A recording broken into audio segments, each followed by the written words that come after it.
Hi, welcome back to Chapter 4. In Chapter 3, Red was in terrible danger and Goldie arrived just in time to help him. Chapter 4. Red walked the couple of steps that separated us and touched my cheek with his paw. Goldie, is this really you? He asked me as he continued to touch my cheek and my ears with his paw. I smiled at him and touched his cheek with my paw. Yes, it's me. I have missed you and have been thinking about you so much. I wanted to see you again. Red looked at me and smiled. I have thought about you often, Goldie, as well, and wondered how you were doing in your new forest. How have you been? As I look at him and watch him speak, I see he has matured. He is larger and heavier than when we parted. His coat is a deep red color and very shiny and very clean. Running along his shoulder and part of his back is a long white line of hair. I wonder what caused that. Why do I suddenly feel like a child next to him? Why does he suddenly seem like a stranger? Will he really want to come live by me? I think so many questions as I look at him, but can say only one thing. I am so glad to see you, big brother. What are you thinking about, Goldie? Red asked me. Have I changed so much? You have changed too, you know. Me? Change? I thought I was the same old me. How had I changed, I wondered. Only the fluffy fur in your ears is really the same. You are taller with a beautiful color to your fur, and you have put on some weight and appear to have matured into a confident adult. Red looked at me with a smile. What are you doing here anyway? How did you find me? We are nowhere near where we lived when you left. How did you know where I was? Honestly, Red, I simply got lost.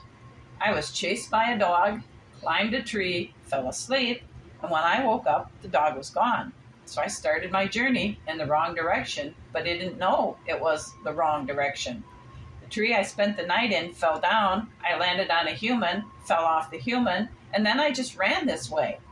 It's been a hard trip, Red. I ended my story by sitting down in the cool grass. I was tired and hungry. I was just glad to have actually found him. I have a good home on a pretty farm. I've made many friends and have learned many things. I come to get you to come home with me to live there too. My friends keep asking when are they going to meet you. My humans leave me alone. There are many wonderful things to eat on my farm, and I think you would enjoy living there too. It is the best place to live, I continued with my story. What makes you think I'm not happy here, Goldie? Why do you think your home is better than the one I have made for myself? I was silent as I tried to think of an answer. Suddenly I realized that maybe I did not believe Red had made a good enough life for himself. I thought maybe he wasn't capable of doing that, even though he had kept the both of us fed, sheltered, and safe. Why did I think my stuff was better than what he has provided for himself and was content with? Well, he asked me again. I don't have an answer. Even I understand, Red.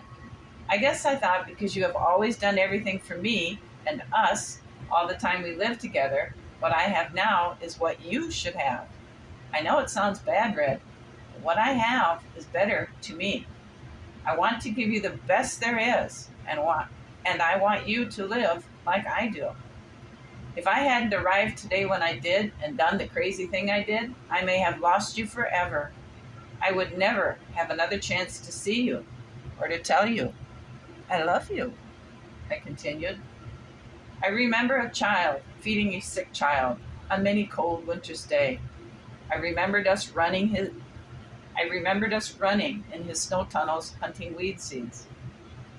I remembered his anger when I got off the cow and his laughter when I fell into the cart by the mouse because I couldn't stop soon enough.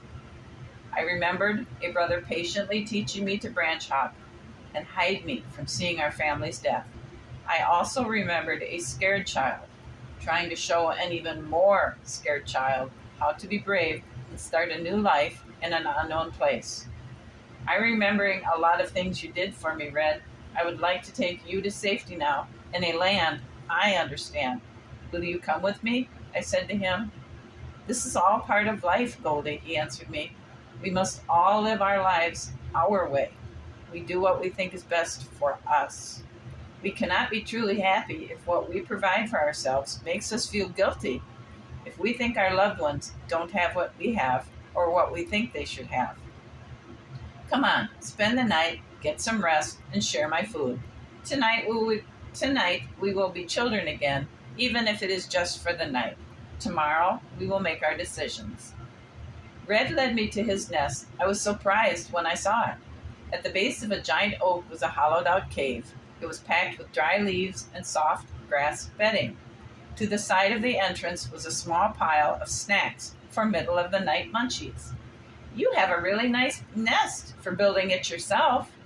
I'm impressed. I remember the ones you have built in the woodpile.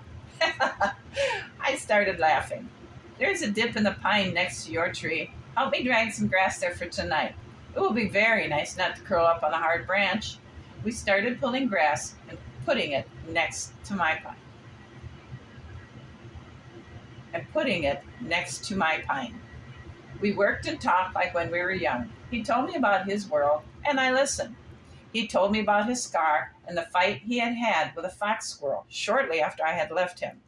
He didn't tell me who won that fight, and I didn't ask. He was here beside me, so I drew my own conclusion. Eventually, we said good night and fell asleep. It felt good to be home and sleeping in my soft bed. The forest woke me up with its gentle sounds, the wind softly blowing in the leaves outside the entrance of my nest, the birds starting their songs, and the buzzing of different insects. I lie and listen, remembering my home on the farm and how in the mornings I couldn't hear any of these sounds until I stepped from under the shed. Now I could hear everything. I feel so different here and now. Wasn't home the place I had just left? It was full of friends, my nest, my food stashes for the winter ahead, and it was very familiar. This is also home. I recognize the old sounds, smells, and textures on my feet. So if both are home, where do I belong? I slowly walked out of the nest and looked around me.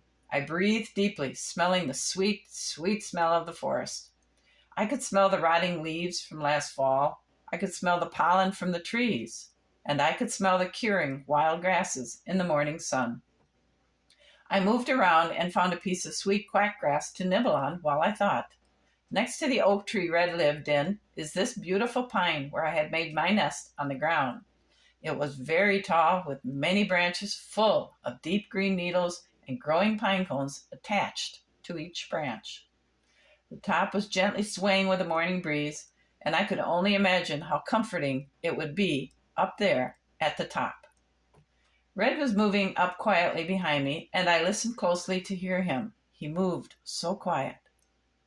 Isn't this a beautiful morning? Red asked as he sat down by me. I cannot go to your farm, Goldie. I belong here with the trees, the wilderness. Your world is not my world. I know you can understand this, and I will not ask you to stay by me. You have a life you care about. When you leave, I will go with you so I know where you are, and I will come to visit. I cannot leave my forest to go live by you. Red was sitting by me now when he had finished talking. Goldie, do you understand? He asked me softly so as not to disturb the beautiful morning. Yes, Red, I do. I know what is out there now, and I know how to survive. I know how to take care of myself. I am okay out there, and I am okay here in the forest. I want to sway in my nest high in the top of a pine and smell the odors the wind carries to me. I want to live in the trees again and not underground like I do now. I want us to be near each other, but apart. I have made many friends and learned much, but I think and call to you for help so many times. So, what does all that mean? Red asked as he waited for me to finish my thinking. It means, Red, I will build a nest for myself in this tall pine next to your oak. You can live your life, and I can live mine, but we will have each other near if we should ever need help. It means, Red, I have found home. So that's the end of chapter 4. Thank you for listening.